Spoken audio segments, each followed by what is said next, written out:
If you are white and a driver in Los Angeles, then the liberal media thinks that you are racist. That's right.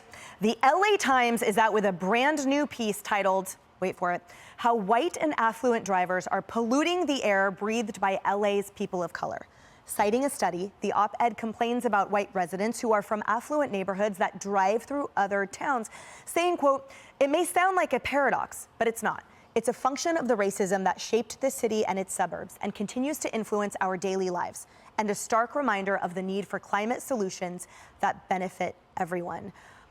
Marie, part of the problem with that crafting and the shaping and the framing is that it turns off so quickly people who might otherwise be inclined to help and be open to solutions that might help to raise those who are disproportionately affected and those who are in climate or in pollution-riddled areas and food deserts and the like there in LA. But it seems like the divide in LA between the haves and have-nots just keeps getting wider and wider and wider because there's this sort of moral police shoving it down their throats. Well, the divide keeps getting wider and wider and wider because wages are getting wider and wider and wider. The top part of our country's economy is making more and working class people aren't.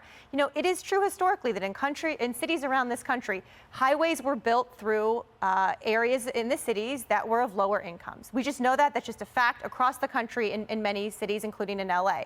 We also know that many working class people don't have cars. They have to take public transportation, and people who are affluent drive a lot more, and they do end up through these highways, driving through these communities. But bad polluted air affects all of us. It affects rich people, it affects poor people. We all need to make sure we're breathing clean air, and we all have a responsibility to do that together. But this study is kind of true. It's borne out by the facts. Well, I wouldn't use the R word. I wouldn't use the racist word about white people driving on highways, but it is a fact. And the thing, Jason, about LA in particular is, there isn't public transportation. There's a couple buses, but there's no subway, there's no rail, so everyone has to drive in LA.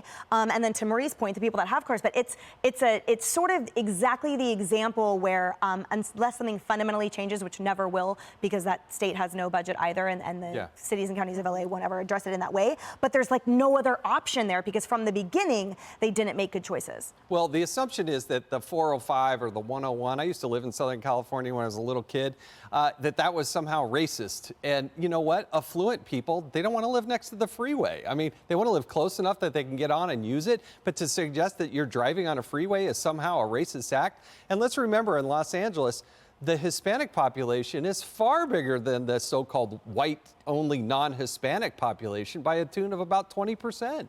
So you can't say that, hey, we're going to parse off the air and this is race. Why do they keep throwing racism at everything? Why do they continue to divide? Do we want to fight pollution?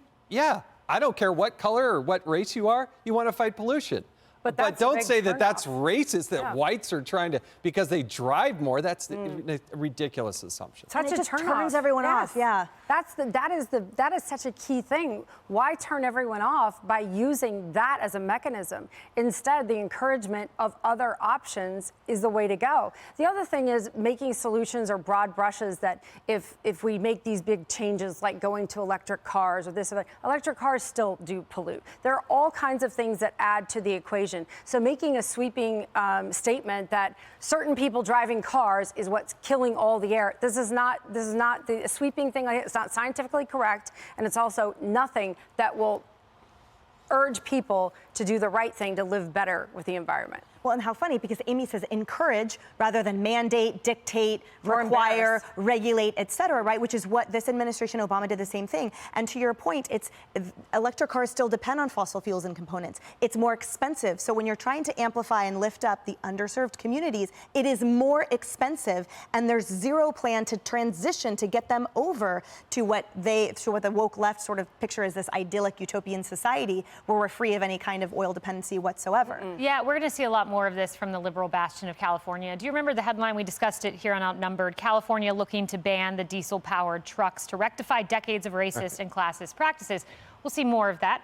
To Jason's point, I hope we get more fact checks of this, because Twitter, now that it's run by someone who's saying fact check the claim, and the fact check says LA's population is 48.4% Hispanic Latino, 28.1% white only, not Hispanic. So Twitter's now fact checking the claims of the left, which is good to see. And it's interesting because, the fastest growing population of new truck drivers are people of color. So yeah, let's get rid of an industry as well that is contributing to the, Hey everyone, I'm Emily Campagno. Catch me and my co-hosts Harris Faulkner and Kaylee McEnany on Outnumbered every weekday at 12 p.m. Eastern, or set your DVR. Also, don't forget to subscribe to the Fox News YouTube page for daily highlights.